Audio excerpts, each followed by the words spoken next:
advogado e professor. A história de um homem que aposta nas oportunidades do mercado e no conhecimento de qualidade. Que há uma atividade intelectual bastante expressiva aqui. Mais informações sobre o panorama do agronegócio tocantinense e o perfil dos novos profissionais da gestão rural. Profissionais que têm capacidade realmente de trabalhar com novas ferramentas tecnológicas. E também um pastor que abre mão de interesses pessoais em prol do resgate de dependentes químicos. Porque eu tenho a responsabilidade de cuidar e cuidar certo. O Empreendedores está no ar.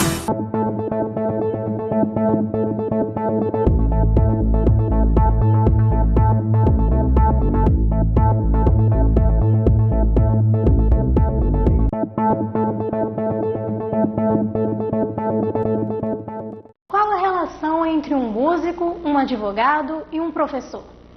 Para muitos, pode não passar de uma relação de amizade. Mas na história que vamos conhecer agora, todas estas profissões compõem o currículo de um único profissional. Júlio César Machado, o professor Machado, acredita que todo conhecimento é válido na busca pelo sucesso. Cada pessoa tem sua energia alimentada por alguma característica de convívio social. Há quem goste de calor humano para trabalhar bem. Júlio Machado é uma dessas pessoas. Ele gosta de lidar com gente. Sempre gostei de estar diretamente ligado ao público, ao grande público. E fiz isso através da música e depois, no segundo momento, com a formação em Direito, que me levou à atividade da advocacia e também sempre voltado para o magistério, que é outra atividade que eu gosto. A cada ano que passa, os concursos públicos ganham cada vez mais espaço. E de olho neste mercado, o empreendedor viu a possibilidade de montar um espaço diferenciado na oferta de conhecimento. E é um grande desafio que nós estamos iniciando agora, com inclusive a adoção do magistério também, junto com outros colegas aqui de Palmas, porque há uma atividade intelectual bastante expressiva aqui. E estamos diante desse projeto aí, que é levar o conhecimento, levar a oportunidade de outras pessoas ter acessos aos mais altos cargos públicos do Brasil. A motivação que leva à abertura de empresas no Brasil está pautada na oportunidade ou na necessidade. Para Júlio, o caminho profissional está pautado também num sentimento. A felicidade, a busca da realização pessoal e profissional. Primeiro, então, escolher uma profissão que seja adequada ao modo de ser de cada pessoa. Depois é fazer com que essa profissão seja o início de um grande trabalho que se inicia. Para alcançar a realização profissional, é possível unir a profissão dos sonhos com atividades que fomentem as necessidades do mercado.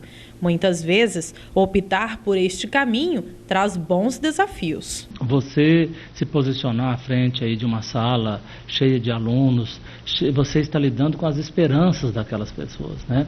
Então você precisa ir além de um professor. Você é um psicólogo, você é um sociólogo, você é um fomentador de ideias. Ser professor é um misto de responsabilidade e prazer.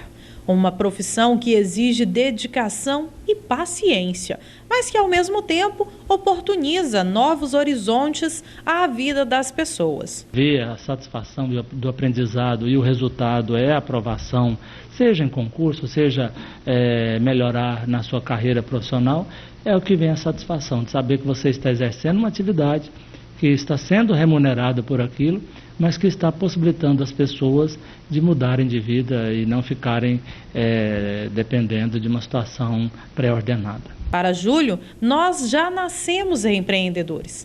Cada fase da vida é uma luta constante na busca de conquistas. Ao chegar na fase adulta, o ser humano percebe que ainda pode fazer muito mais. É cansativo. É uma forma bastante interessante de encarar os problemas dos outros, que você acaba assumindo as necessidades, as vontades de terceiros, mas que tem no final uma grande satisfação. A cada tarefa desempenhada no dia a dia profissional, o empreendedor precisa entender que faz parte de um processo ou de determinada fase na busca de um objetivo único. Porque você percebe que pode ser um elo, uma ponte para que essa pessoa consiga os seus objetivos, e o objetivo que a gente busca é o aprendizado. A partir daí, cada pessoa vai fazer desse aprendizado um resultado final para a sua vida. Não existem receitas prontas para o sucesso no mundo dos negócios, mas há quem arrisque fórmulas especiais para alcançar metas e objetivos que levam à realização. Júlio não tem segredos quanto a isso. O pulo do gato não é segredo. Nós apostamos numa ideia. Não sabemos com toda certeza se esse é o procedimento correto. Mas primeiro passo é fazer aquilo que se gosta. Não se pode começar um empreendimento só porque ouviu falar na televisão, nos grandes jornais que ele é bom. É um ramo novo e que está todo mundo interessado. Não. Primeiro é fazer o que gosta, com muito prazer. Segundo ponto é a equipe, a montagem da equipe. Uma equipe adequada, com pessoas que gostem também de trabalhar, que se interajam, né, entre equipes e que também encontrem um ambiente adequado. Terceiro ponto, eu diria, que é oferecer para os interessados um ambiente de qualidade. No nosso caso, que são cursos preparatórios para concursos, seminários, congressos, nós oferecemos um ambiente adequado de estudo. E as estratégias são claras. Fazer o nome, fazer o know-how, fazer com que as pessoas entendam que ali é um ambiente que pode trazer para ele condições de desenvolver os seus estudos, o seu trabalho. E perseverar, eu acho que é perseverar, não buscar nunca sempre o lucro. Valorizar a pessoa humana, né? Valorizar o conhecimento. Valorizar os profissionais regionais é uma das grandes estratégias do empreendimento de Júlio. Vamos ter uma massa intelectual hoje muito interessante. Temos professores do mais alto nível, dos mais altos níveis de conhecimento que o Brasil oferece. Então, inicialmente, a gente está valorizando o chamado prata da casa. Muitos empreendimentos só existem graças à teimosia e uma pitada de loucura de seus criadores. E Júlio garante que, loucura ou não, sua ideia de negócio terá sucesso e dá os motivos. Primeiro, eu tenho uma fé inabalável em Deus. Eu acho que o ser humano, tudo que rege o mundo está diretamente ligado a Deus. Alguns falam de força, alguns falam de um ser, e que se denominou chamar Deus. Acho que tudo descende dessa força suprema. E depois a minha família que sempre me apoiou nos momentos mais difíceis da minha vida e estão compondo comigo nesse projeto. Parceria também é uma palavra forte para o sucesso. Para Júlio, sem parceria, muitas atividades da empresa podem ser inviabilizadas. Porque hoje nós não temos mais o clínico geral. Não existe mais o empresário, o professor, o médico, o advogado, que entende de todas as matérias, de todos os assuntos. Depois do empreendimento constituído e os profissionais contratados, a preocupação era que a empresa tivesse uma imagem correta junto ao seu público. E para isso nós fizemos uma contratação de uma empresa, né, especializada em publicidade, em colocar o nome do empresário e o seu empreendimento nas redes sociais, na grande mídia, até porque nós lidamos com um público que, na sua grande maioria, é um público jovem, idade ainda bastante tenra, né, jovem. Então, essa forma de comunicar é importante. Eu acho que o grande desafio hoje é fazer com que o empreendedor Júlio César Machado e a sua equipe consigam alcançar toda a totalidade de possibilidades que o empreendimento oferece. Vamos fazer um rápido ping-pong. Empreendedor. Empreendedor é uma pessoa maluca. Desafios. Todos os possíveis e imagináveis, mas principalmente o desafio pessoal, de querer e fazer. Conquistas. Amplas e restritas. Pessoais, financeiras, profissionais. Parceria é? Tudo. Parceria é fundamental. Sem parceria não se chega a nada. O homem é um ser gregário por natureza, já dizia Aristóteles, né? O homem não é uma ilha, ele não pode viver em si só, fechado em copas. Os parceiros são fundamentais. Professor. O professor hoje é um grande desencadeador de ideias. hoje com a grande mídia, aí, ele não é mais o detentor somente dos conhecimentos. Há uma interação, uma integração entre professor e alunos. Ambos aprendem. Uma frase de destaque do mundo dos negócios que sirva de exemplo. Eu decidi estabelecer meu empreendimento quando eu ouvi a frase de que nem sempre aqueles que vencem são os mais inteligentes, mas os mais esforçados. E esforço nós temos, o esforço pela busca constante do aprimoramento do ser. Se tem algo que ninguém pode tirar da gente, é o conhecimento. Para o professor Machado, o conhecimento teórico abre possibilidades de crescimento profissional. Saber conciliar teoria e diálogo cotidiano pode trazer conhecimentos culturais e práticos e abrir portas para o sucesso. No próximo bloco, vamos acompanhar mais uma parte da entrevista com o secretário da Agricultura e conhecer um pouco do perfil dos novos gestores rurais. O tecnólogo também não é simplesmente gerir realmente somente propriedade, ele também é uma pessoa pensante.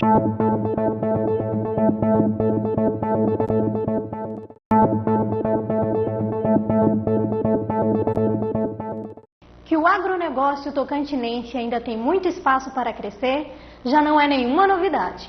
As potencialidades estão presentes no campo e são mostradas pelos órgãos do poder público. Há também um grupo de futuros consultores e gestores rurais que acreditam no agronegócio tocantinense. Hoje você confere mais uma parte da entrevista com o secretário Jaime Café e conhece um pouco dos futuros profissionais do agronegócio. O agronegócio tocantinense tem muitos fatores a seu favor, a começar pelos fatores ambientais e climáticos que garantem a qualidade dos produtos agrícolas e abrem portas para novas culturas e oportunidades de mercado. Hoje, uma gama de outras atividades, como a silvicultura, que vem se despontando muito também. Só para você ter uma ideia, existe uma previsão e já estão licenciados mais de 1 milhão de hectares para se produzir, especialmente eucalipto, né, para os grandes empreendimentos que estão se instalando aqui hoje no estado, para produção de energia, para produção também e a instalação de indústrias, né, para se produzir aqui papel e celulose, né, aqui no estado. De olho no potencial do agronegócio, algumas instituições de ensino, como o Instituto Federal, chegaram ao estado. Inicialmente eu vou resumir o que é o curso superior de tecnologia em agronegócio, né?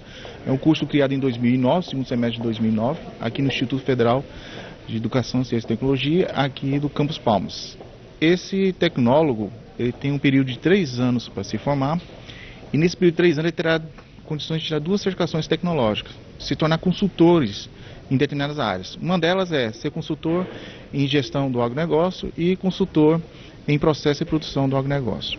Além do potencial agrícola, a viabilidade para a implantação de novos empreendimentos no Tocantins é grande.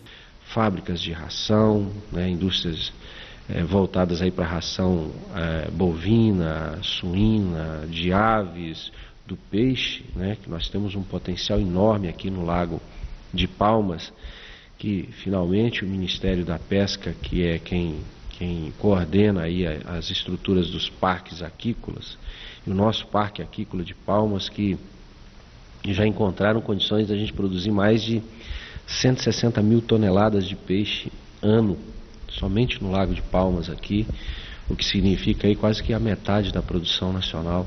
E para atuar neste mercado, há necessidade de profissionais capacitados. Tivemos alegria no ano que passou, né, de o Pronatec Rural, que o Tocantins, nós tivemos aí a formação de cerca de 5 mil alunos que participaram do Pronatec Rural. Esse ano tem mais 12 mil vagas, né, para o Pronatec Rural, que é um programa muito importante que vai realmente dar condições para que se tenha uma visão nova das tecnologias e da gestão dos negócios no campo.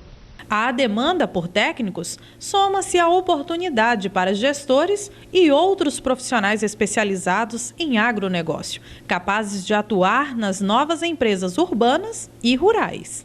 A gente tem aí a IFTO, que está trabalhando muito forte com cursos voltados aí para gerenciamento do agronegócio. Automaticamente, quanto mais o Estado se estrutura para atender bem ao empresário rural, as instituições de ensino preparam os novos gestores com senso crítico e noção da realidade que deverá enfrentar no mercado. O Tecnólogo em Agronegócio aqui do Instituto Federal tem um objetivo de formar profissionais que tenham capacidade realmente de trabalhar com novas ferramentas tecnológicas, que sejam competitivas, que proporcionem às empresas rurais ou à atividade da agricultura familiar, que hoje está muito em voga, hoje essa temática, atinja uma eficiência, uma eficácia e a sustentabilidade, né? Quando a gente fala sustentabilidade, é no sentido realmente econômico, social e ambiental. A Seagro garante que a logística do Estado já começa a funcionar com capacidade operacional e financeira satisfatória. A nossa soja já começa a embarcar, já embarca aqui a partir do porto, do nosso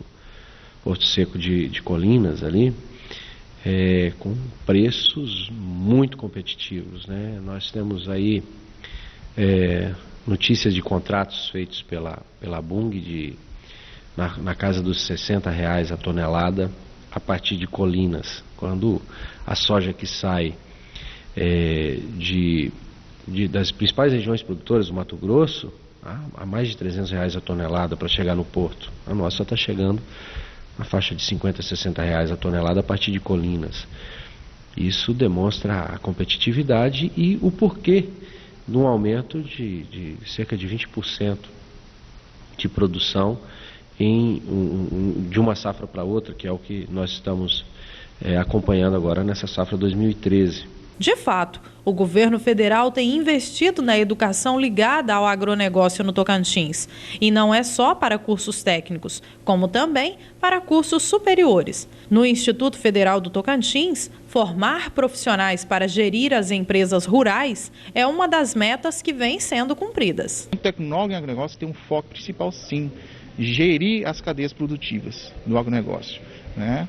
E o curso que vai estar credenciado ao Conselho Regional de Administração, é reconhecido pelo Conselho Regional de Administração, né? Então o profissional sairá com o título de Tecnólogo em Agronegócio. Terá a mesma titularidade de um administrador de empresas, né? Então poderá gerir realmente empresas, principalmente com enfoque em agronegócio. E com conhecimento, né, professor? Porque, assim, de certa forma, esse administrador, ele vai vir já também com alguns conhecimentos da prática, do que ele vai lidar lá naquela empresa rural, daquilo que ele vai conviver diariamente. Sim. No nosso curso aqui do Instituto, ele tem um diferencial que ele tem realmente conhecimento de processo e produção no agronegócio. O que é ter conhecimento de processo e produção? É como fazer realmente a semeadura, o transplantio, o cultivo de plantas, né? O manejo de rebanhos. Ele terá esse conhecimento, né? Para poder o quê? Trabalhar esse conhecimento na gestão. Como é que ele vai poder gerir uma propriedade sem ter conhecimento do que realmente fazer um manejo correto de um rebanho? Para realmente contabilizar os custos desse manejo, nossas planilhas, no fluxo de caixa, né?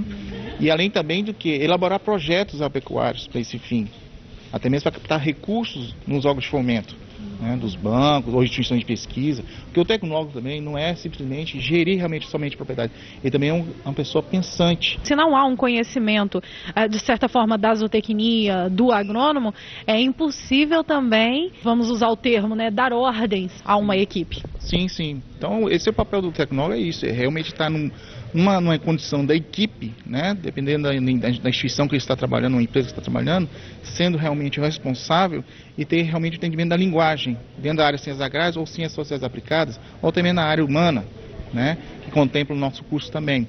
E com isso poder realmente trabalhar de uma forma mais eficiente para atingir um resultado, que é a eficácia, né, e realmente maximizar os recursos que aquele empreendimento tem para trabalhar. O crescimento do agronegócio tocantinense é um desafio para os novos gestores. Realmente o mercado tem pouco conhecimento do que é esse tecnólogo em agronegócio. O que ele faz? Para que fim? Ele tem mesmas ações com o agrônomo, as mesmas ações dos zootecnistas, e por vezes tem essa confusão. Não, ele tem conhecimento realmente daquela área para poder trabalhar na sua gestão, gerir os recursos, saber lidar com aqueles recursos que o agrônomo trabalha, que tem outra finalidade, realmente atingir a produção. Mas muitas vezes o agrônomo não está visando muito a questão dos custos está envolvido aquilo lá. Então entra o papel do tecnólogo para o entendimento daquilo lá e o entendimento da cadeia produtiva. Né? Como entender essa cadeia produtiva? Existe uma cadeia produtiva na região onde está se trabalhando? No caso que a gente está citando aqui o Estado Tocantins ainda é um estado novo, sim, grandes perspectivas, grandes potenciais de áreas para ser explorada na atividade agrícola e pecuária, mas ainda precisa estruturar as cadeias produtivas. Para estruturar as cadeias produtivas, realmente precisamos melhorar o que está acontecendo nas propriedades rurais, o que está se produzindo. O que é o ideal Tocantins produzir? É tudo ou parte dela? Né? O que o mercado está necessitando? O que os estados vizinhos, o que os países no mundo afora necessitam realmente? Né? Isso precisa realmente ser definido. Né? E o tecnólogo também tem que pensar, aqui do Instituto, que existe o Tocantins e existe o Brasil. Né? E ele está realmente para trabalhar qualquer parte do Brasil. Né? E esse profissional, ele detém dentro da sua formação uma flexibilidade de conhecimentos que pode atuar em várias áreas. Podemos citar as 3 palavras: ensino, pesquisa e extensão. Por outro lado, alguns fatores são favoráveis, como a sustentabilidade, que já funciona. Tocantins, eu não canso de discursar que nós não temos problema ambiental. São casos isolados de um ou outro produtor que, assim como aconteceu em São Paulo, no Paraná, em Minas, por falta de informação, acabou desmatando um pouco mais. As cadeias produtivas do agronegócio tocantinense impulsionam a economia do estado, mas ainda há muitos desafios a serem superados nas empresas rurais. Estes novos profissionais vêm para auxiliar num crescimento sustentável e mais informado. No próximo bloco, um pastor que acredita no resgate de dependentes químicos e na reconstrução da família. Porque nós sabemos que mais importante do que o conforto que o Senhor já nos proporcionou é nós também ajudar a salvar uma vida que estava numa rota da morte.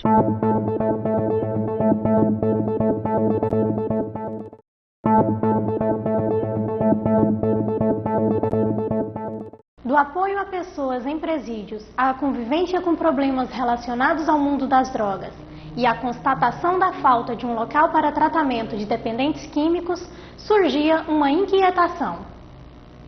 Da inquietação do pastor Manuel Albuquerque, nasceu o Centro de Recuperação Leão de Judá. Em setembro de 2009, o pastor Manuel começava seu trabalho. Com o apoio de algumas pessoas da instituição em Brasília, elaborou o projeto. Alugou uma chácara e começou o atendimento aos dependentes químicos. Eu estive no Centro de Recuperação Leão de Judá de Brasília um bom tempo com a minha família, minha esposa, e lá nós conseguimos adquirir um know-how para abrirmos a casa em Palmas. E nós convidamos até o presidente para estar conosco aqui e tal. Ele falou: olha, se você tiver disposição para abrir a casa, eu vou lhe dar o nosso know-how, nosso apoio pessoal para te ajudar, só que você tem que arcar com as despesas. Esta obra é o resultado de um sentimento por as pessoas necessitadas, né? Nos primeiros anos de atuação, assim como numa empresa, um dos grandes desafios é conquistar parcerias. O pequeno apoio recebido muitas vezes vem por meio da doação de alimentos para os internos. Mas o gestor não desanimou do seu objetivo e, neste período, arcou com parte das despesas com recursos próprios. Conseguimos sobreviver os 3 primeiros anos com muita dificuldade. São muitos os desafios e são muitas as situações que nós enfrentamos, mas eu quero dizer para você que nada disso nos abala. Agora que nós já estamos partindo para o 4º ano, concluindo o 4º ano, nós estamos já conseguindo visualizar alguns apoios. Como todo bom empreendedor, o pastor acredita que o autor de um projeto que ousa colocá-lo em prática precisa acreditar na sua própria ideia antes dos outros acreditarem. Porque geralmente as pessoas têm razão em acreditar depois que vê o resultado. E hoje nós já temos resultado para apresentar, por isso as pessoas já estão acreditando no nosso projeto e estão começando a nos ajudar. E entre tantos desafios que envolvem a criação de uma instituição social, na implantação do Centro de Recuperação Leão de Judá, pastor Manuel enfrentou a desmotivação de pessoas próximas a ele. Pessoas de referência em Palmas, de renome em Palmas, chegaram para mim e falaram: você está louco, você pirou. Você é um professor universitário, um funcionário público efetivo, o que você quer mexer com dependente químico? Isso é loucura, isso não existe, isso não tem cura, isso não tem jeito. Mas nós sabíamos o que nós queríamos.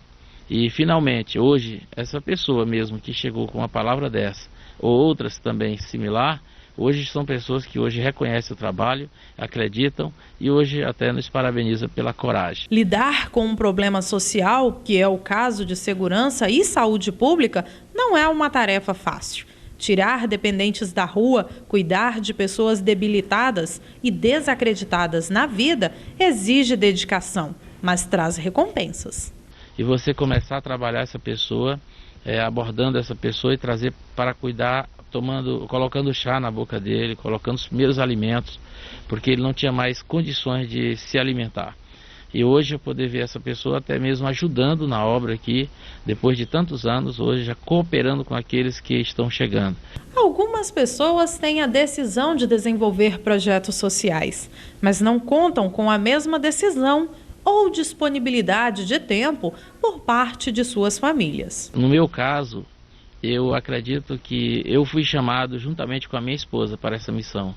Porque se ela também não tivesse recebido esse chamado, certamente eu teria problemas.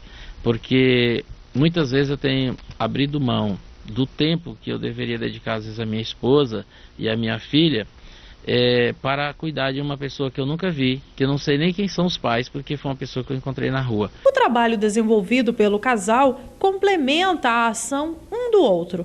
A parceria agrega atitudes e palavras que fazem a diferença. Ela traz uma palavra que às vezes é a palavra que faltava na minha boca para poder motivar aquela pessoa a continuar a caminhada. Nós temos lidado com muitas famílias que estavam completamente destruídas, mas com a minha participação e a participação da minha esposa, talvez até nem as nossas palavras, mas o nosso testemunho de viver uma vida dedicada a outras pessoas, a outras vidas, às vezes é o motivo suficiente para um casal se reconciliar, para uma esposa se reconciliar com o esposo. Contar com o apoio da família é muito importante. A colaboração e a compreensão são o princípio da realização profissional e pessoal. E muitas vezes ela abre mão do conforto dela, a minha esposa também, porque nós sabemos que mais importante do que o conforto que o Senhor já nos proporcionou, é nós também ajudar a salvar uma vida que estava numa rota da morte. O pastor acredita que haja uma força superior que o ajude na sua missão. Ele acredita que sem Deus não daria conta de realizar o trabalho. Porque ao mesmo tempo que eu estou lidando com vidas, eu estou lidando com uma missão que Deus nos proporcionou.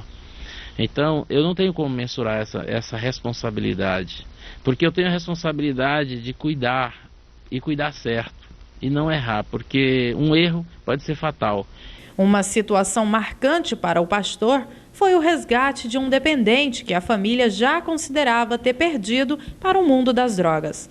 O reencontro com a família é um dos momentos que o pastor guarda. Como se eu fosse um vendedor, perguntei sobre a família, perguntei sobre os filhos daquela mulher, e ela falou o nome de todos os filhos, menos daquele dependente químico.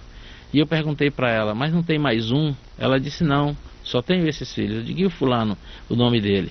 Ela disse assim, eu esqueci de falar o nome dele, porque ele sumiu, se envolveu com drogas e eu acho que ele não é mais vivo. Aí eu peguei, chamei o missionário e convidei ele para pegar aquele objeto lá no carro. E na verdade o objeto era o filho dela. Quando essa mãe se encontrou com esse filho, para mim foi o momento mais emocionante da minha vida. Porque ela disse assim, o meu filho que estava perdido está aqui comigo agora. E ela não tinha esperança de ver mais o filho. E graças a Deus, e graças a essa obra que Deus proporcionou à vida dele, hoje ele é um obreiro do Leão de Judá. O projeto completa 4 anos este ano e já comemora muitas conquistas. Entre elas, o fato de pessoas recuperadas no centro dedicarem seu tempo na recuperação de outras pessoas. Olha, hoje, dentre muitas prioridades, eu poderia destacar que o que mais representa para mim o Centro de Recuperação é uma vida nova, né? É uma oportunidade de a gente poder viver a vida como realmente ela se deve ser vivida. Uma oportunidade de você alcançar espaço no meio da sociedade, uma oportunidade de você se ver como pessoa, se retratar. É uma oportunidade que nós temos que eu poderia dizer que é única. E hoje, de certa forma, você também compra esse projeto para você. Você agora trabalha por pessoas que também precisam dessa ajuda. Sim, na realidade precisam e me vejo também como dependente dessa obra, né? Porque é algo que a gente, quando você começa a ter a visão do que é a obra do Projeto Leão de Judá, você abraça também essa causa, né? Porque você começa a ver não só como um instrumento de uso na obra, mas como algo que você precisa para preencher aquele lado humano que a gente cada um necessita ter, né? Pessoas como Jedson são multiplicadoras de um trabalho que surtiu efeito em suas vidas. Significa que nós estamos acertando, e não só acertando, como nós estamos sendo orientados por Deus para fazer essa obra. O Centro de Recuperação receberá uma nova sede ainda este ano, e os planos não param por aí. O pastor imagina a instituição cada vez maior. Ao ponto de nós estarmos com uma casa feminina, atendendo as mulheres que têm tanto nos procurado e oferecendo o melhor conforto para os nossos internos. E também nós pretendemos colocar uma regional em Araguaína e outra em Gurupi. Pelo menos a nível de Tocantins, essa é a nossa perspectiva para alguns poucos anos.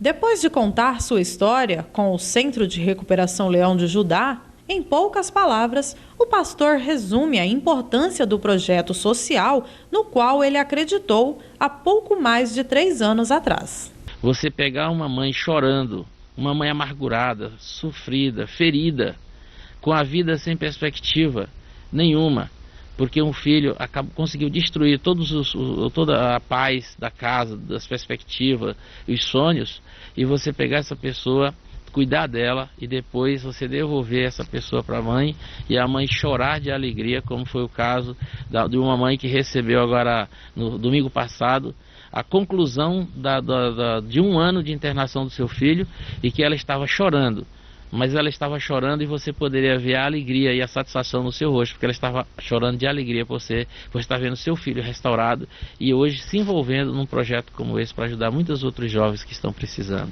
Empreendedores sociais recebem uma missão e sabem o tamanho da sua responsabilidade. A busca pela felicidade e a solidariedade do pastor Manuel tem uma motivação muito grande, que é o apoio da sua família na execução de suas ações. Se você também tem a parceria da sua família ou conhece uma história assim, conte pra gente. contato@canalengenhocreativo.com.br. Nosso encontro de hoje está no final. Antes, uma frase de destaque. Nem sempre aqueles que vencem são os mais inteligentes, mas os mais esforçados. O Empreendedores gosta de conhecer histórias, compartilhar experiências e ajudar você a alcançar seu sucesso. E por menor que seja seu sonho, a valorização do pequeno empreendedor é importante para que as pessoas entendam o verdadeiro sentido do empreendedorismo. Desejamos a você muitas ideias empreendedoras e bons negócios. Até o nosso próximo encontro.